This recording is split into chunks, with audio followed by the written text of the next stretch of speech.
তো প্রতিদিন আধা ঘন্টা আগে আসলেই ভালো। নদীর ঘাটে মোটামুটি 10 মিনিট আগে নৌকা আমাদের ছেড়ে দিল সেই চরের উদ্দেশ্যে।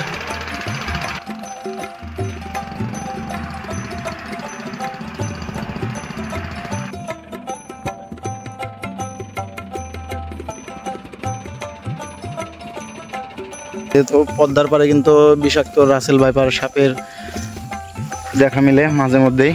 খুবই সাবধানতার সাথে চলাফেরা করতে হয়। কৃষক ভাইদের বিশেষ করে আরো বেশি সমস্যা। পেঁয়াজ কত করে নিল দাদা? কাঁচামাল, এই কাঁচামালগুলো কিন্তু এই যে ঘোড়ার গাড়িতে বাজারে নিয়ে যাওয়া হবে। ধুন্দুল কত করে চাচা? 20 টাকা। 20 টাকা? নিজের বাড়ির এগুলো? হ্যাঁ বাড়ি।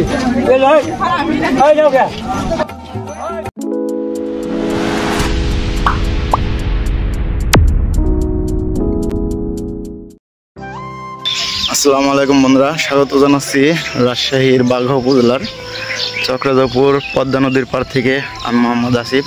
প্রতিদিন এই ঘাট থেকে কয়েকটি নৌকা সেই ওই পার যায় মানিকের চরের উদ্দেশ্যে। মূলত এই যে ওনারা যাচ্ছেন ওই পারে বাদাম তুলতে নিজেদের জমিতে।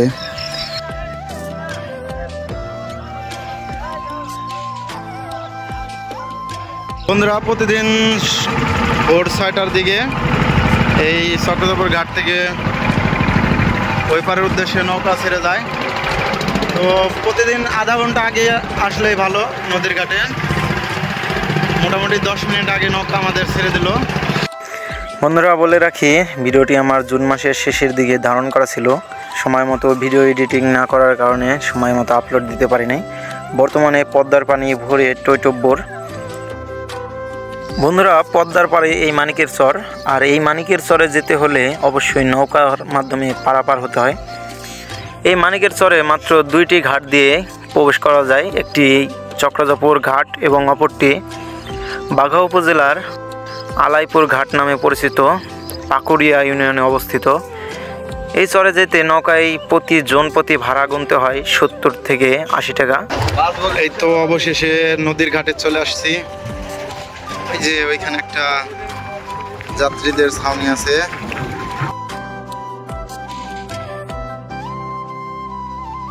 অবশেষে এই যে আমরা নদী পার হলাম। আর আজকে আমার সাথে আছে এই যে আমার চাচাতো ভাই জাকির, আর এই পাশে আছে রাজা আর আমার পাগলা ঘোড়া। দেখি রওনা দেওয়া যাক সামনের দিকে। রাজশাহী এবং কুষ্টিয়া 2 জেলার কয়েক হাজার মানুষের বসত বাড়ি নিয়ে ছোট্ট একটি চর মানিকের চর।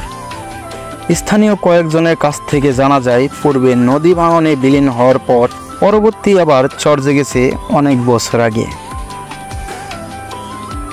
নতুন চর জায়গায় অনেকে নদী ভাঙনের শিকার হওয়ায় তারা স্থান পেয়েছে এই মানিকের চরে। এই চরে 2টি উপজেলার মানুষের বসবাস বেশি। একটি কুষ্টিয়ার দৌলতপুর উপজেলার চিলমারি ইউনিয়নের কিছু মানুষের বসবাস এবং সবচেয়ে বেশি মানুষের অবস্থান রাজশাহীর বাঘা উপজেলার চক্রধরপুর ইউনিয়নের চক্রধরপুর, লক্ষ্মীনগর, কালিদাসখালী গ্রামগুলো নদী ভাঙনের ফলে তারা এই চরে অবস্থান করেন। শুধুই তাই নয়, তাদের এই চরে রয়েছে নদী ভাঙনে বিলীন হওয়া জমি। নতুন করে জেগে উঠতে শুরু করেছে সেই জমিগুলো। তো আমি এখন আছি সেই মানিকের চরের এদিকে। এই চরে কিন্তু পদ্মার চর, যেহেতু পদ্মার পাড়ে কিন্তু বিষাক্ত রাসেল ভাইপার সাপের দেখা মিলে মাঝে মধ্যেই। খুবই সাবধানতার সাথে চলাফেরা করতে হয়। কৃষক ভাইদের বিশেষ করে আরো বেশি সমস্যা। যে ঘাসের ঘনত্ব, এই ঘাসের ভিতর যদি লুকিয়ে থাকে দেখা খুবই মুশকিল। হ্যাঁ, তো আপনাদের কি এরকম সাপ কি দেখা মিলে রাসেল ভাইপার? হ্যাঁ, মাঝে মাঝে দেখা মিলে। 2-1টা কি মারছেন? হ্যাঁ, মারছি। মুসুরি তোলার সময়। আচ্ছা, এই বছর পয়লা নামছে আজকে। এবছর? আচ্ছা, এই সাপে কি কাউকে কাটছিল নাকি এই চরের দিকে? হ্যাঁ, মারা গেছে 2-3 জন। মানে বাঁচানো সম্ভব হয় না। তো আচ্ছা, ঠিক আছে, সাবধানে কাজ করেন আপনারা। আমাদের এই ঈশ্বরের কৃষি আবাদ, তারপরে তোমার গরু পোষা, এটাই হলো আয়ের উন্নতি। আপনাদের মাঠে কি কি আবাদ আছে আপনাদের? আমাদের আছে তিল, কাউন, তারপর বাদাম, চীনাবাদাম, টমেটো ভাবে করতে বাদাম ধরছে কম, তারপরে খরায় বাদামের দাম কেমন এবছর? বাদাম কিছুদিন আগে শুনলাম 4200, এখন 3000, 3300 এরকম। মানে কি এবছর কি লাভবান হওয়ার কোনো আছে, আশা আছে নাকি? বাদামিতে খুব একটা লাভবান হওয়ার সম্ভাবনা নাই, কারণ বাদামের ফলন কম হয়েছে, রোদে খরায় বাদাম ধরছে কম। তবে গত কয়েক বছর হতে এই চরে প্রচুর পরিমাণ কলা চাষ হচ্ছে, যার ফলে এই চরের মানুষের ভাগ্য খুলেছে।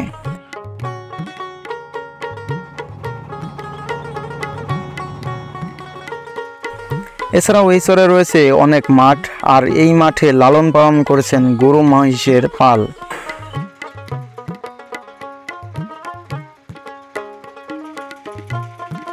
মানিকের চরের যাতায়াতের সম্পূর্ণ রাস্তা মাটি এবং বালুর।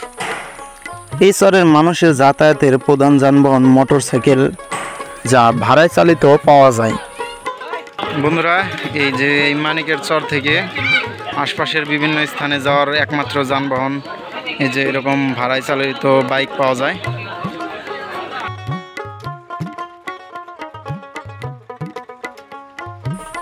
এবং মাঠের ফসল পরিবহনের জন্য ঘোড়ার গাড়ি ও মহিষের গাড়ি ব্যবহার হয়ে থাকে। আঙ্কেল, পেঁয়াজ আপনার? পেঁয়াজ কত করে নিল? 200 কম 7000 টাকা মন। এই চরে নেই কোনো হাসপাতাল, তাই যে কোনো সমস্যা বা যদি কেউ অসুস্থ হন, মানিকের চর হতে নদীর ঘাট পর্যন্ত বাইক এবং নদীর পথ নৌকায় পার হয়ে বাঘা উপজেলার আলাইপুর ঘাট থেকে ভ্যান বা ইজি বাইক সহ অন্যান্য গাড়ির মাধ্যমে বাঘা উপজেলায় চিকিৎসা নিয়ে থাকেন এই মানিকের চরের মানুষ।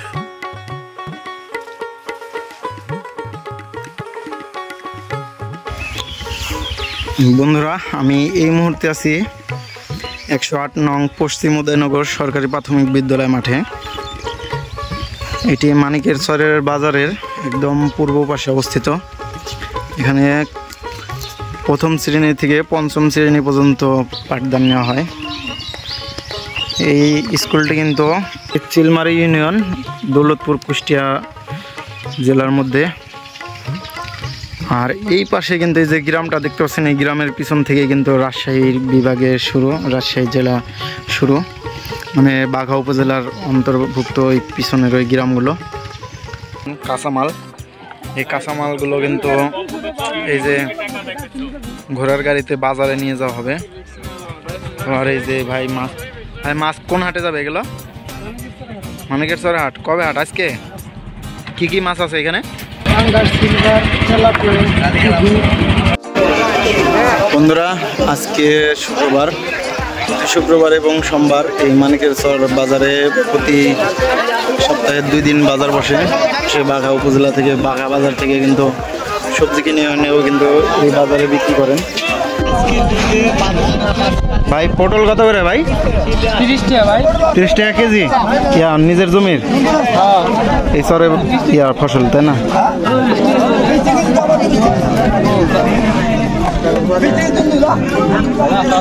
ধুন্দুল কত করে চাচা? 20 টাকা। 20 টাকা? নিজের বাড়ির এগুলো? হ্যাঁ, বাড়ি।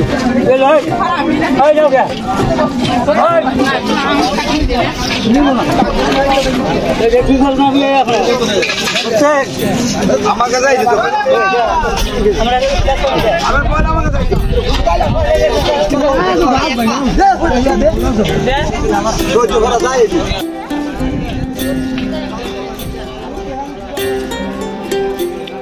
আনারস কার আপনার? কোন জায়গার আনারস এগুলা? তারাগুনি, দৌলতপুর। ভাই কাঁঠাল কোন জায়গার এগুলা? কিশোরপুর। এই যে বাঘা কিশোরপুরের কাঁঠাল কেমন দাম? এটা এই যে এটার দাম কেমন? 450-400 টাকা। তাই কি জাত এগুলা জাত নাম জানা আছে? নাম জানা নেই। আচ্ছা,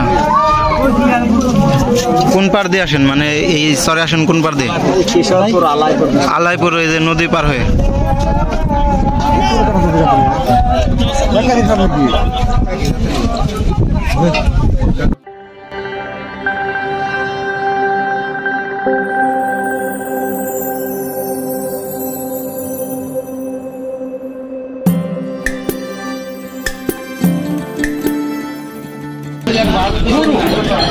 কি এগুলো ভাই? আমরা কি নিজের গাছের না কিনা? না কিনা। কত টাকা কেজি কিনা? আচ্ছা, ঝালমুড়ি কার ভাইয়ের? কেমন বেচা কিনা হয়? হয় মোটামুটি।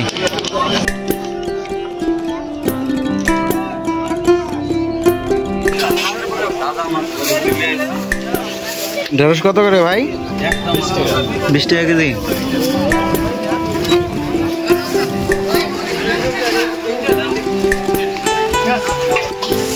নদীর মাছ ওঠে না ভাই? নদীর মাছ ওঠে না?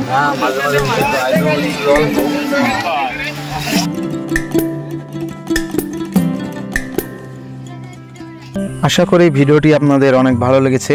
ভিডিওটি ভালো লাগলে অবশ্যই লাইক এবং কমেন্ট করে আপনার মতামত জানাবেন এবং শেয়ার করে আপনার বন্ধুদের দেখার সুযোগ করে দেবেন। ধন্যবাদ সাথে থাকার জন্য।